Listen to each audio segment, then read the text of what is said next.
Prologue. The curse begins. We open in the 15th century during a brutal war. Vlad the Impaler watches his wife leap to her death after false news of his death reaches her. Enraged and betrayed by God and man, Vlad slaughters hundreds and is cursed by a dying Roma, witch, for his cruelty. He drinks blood for the first time, awakening as something no longer human, a vampire. As a blood moon rises, Vlad vanishes into the mountains. Cut to modern-day London. Murders plague the night.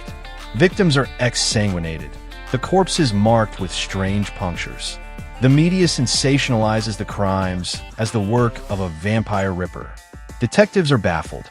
Meanwhile, in the legal world, a young solicitor named Jonathan Harker receives a mysterious assignment. Jonathan is an ambitious but skeptical man. He's offered a large sum to travel to Transylvania to finalize a real estate deal with a foreign nobleman, Count Dracula, who wishes to buy several historic properties in England. Despite some warnings from his firm, he accepts.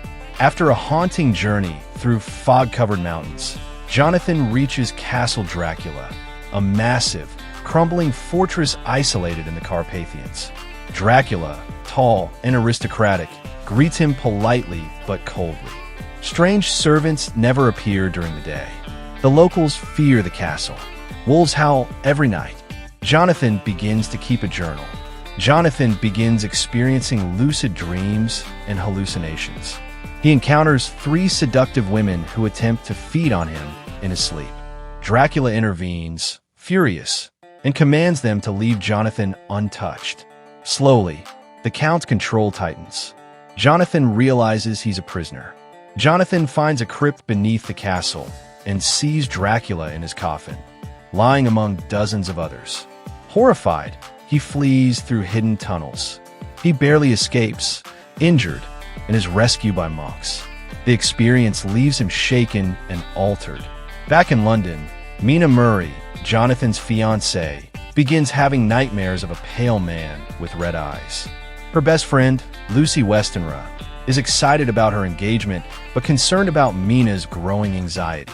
Mina hasn't heard from Jonathan in weeks and fears the worst. A derelict ship crashes in the harbor during a storm. Its crew is dead, and the cargo includes dozens of soil-filled crates. The ship's log describes strange happenings, missing crew, and a terrifying shadowy presence. Dracula emerges in the fog and begins his hunt. Lucy, known for her beauty and charm, begins to sleepwalk. She becomes pale, weak, and speaks in strange tongues in her sleep. Unseen by others, Dracula feeds on her night after night. Her suitors, Arthur Holmwood, Dr. Seward, and Quincy Morris, grow concerned. Dr. Seward contacts his old mentor, Professor Abraham Van Helsing, a Dutch doctor with expertise in rare diseases and folklore. Van Helsing quickly suspects vampirism. He tries to protect Lucy with garlic, crosses, and consecrated ground. But Dracula is too strong. Despite their efforts, Lucy dies. But her corpse disappears from the morgue. Children begin going missing, only to return with bite marks. Van Helsing and her fiancé Arthur track Lucy to her crypt, find her feeding on a child, and, heartbroken, stake her, releasing her soul. Now focused on Mina, Dracula begins to feed on her slowly and methodically. She experiences blackouts and is drawn to his presence. She begins transforming, becoming more otherworldly, aware of his thoughts, and even craving blood. Jonathan, now recovered and hardened, returns to London. He's traumatized but determined to stop Dracula. He shares his journal with Van Helsing and the others, confirming the Count's true nature and origin. Van Helsing assembles a team: Jonathan, Mina, Arthur, Dr. Seward, and Quincy. They vow to destroy Dracula and save Mina. Mina agrees to help them, even as she struggles with the dark influence growing inside her. The group begins destroying Dracula's soil crates, his daytime sanctuaries. Dracula retaliates fiercely. He controls rats, fog, wolves, and storms.